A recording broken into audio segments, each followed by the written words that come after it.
Good evening viewers, Ismat Jerin Chaiti আমন্ত্রণ জানাচ্ছি আজকের আয়োজনে। এক পলকে শোবিজ ওয়ার্ল্ডের লেটেস্ট আপডেট জানাতে আমাদের এই প্রতিদিনের সরাসরি আয়োজন লাক্স শোবিজ টুনাইট। সেন্সরে পরীর সোনা বন্ধু,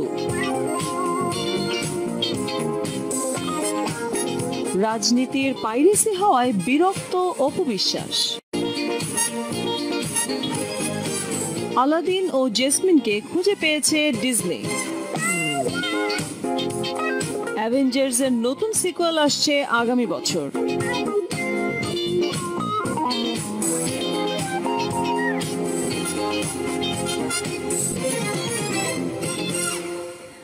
এছাড়াও আইফা অ্যাওয়ার্ড 2017 নিয়ে থাকবে একটি প্রতিবেদন, দেখার আমন্ত্রণ রইল। তবে শুরুতেই প্রতিদিনের মতো টুনাইট আপডেটস আজও আছে আপনাদের জন্য।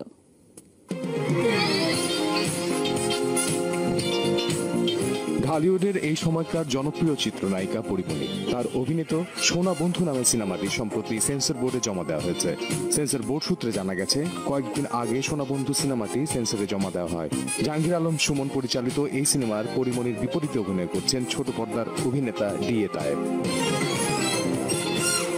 গেল ঈদে সারা দেশের 40টি সিনেমা হলে মুক্তি পায় রাজনীতি। শুরুর দিন থেকেই রূপালী পর্দা কাঁপিয়ে যাচ্ছে সিনেমাটি।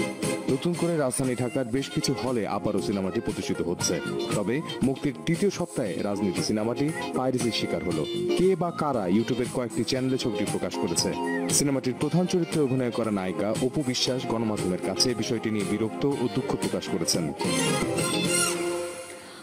পর্দা নামল যুক্তরাষ্ট্রের নিউ ইয়র্কে অনুষ্ঠিত 4 দিনব্যাপী 18তম আইফা অ্যাওয়ার্ডের। প্রথম 3 দিন নাচ গান ফ্যাশন শো দিয়ে মাতিয়ে রাখেন বলিউড তারকারা। শেষ দিনে নাচ গানের সাথে ছিল অ্যাওয়ার্ড অনুষ্ঠানও। কে কে পেল এবারের আইফা অ্যাওয়ার্ড জেনে নেব প্রতিবেদন থেকে।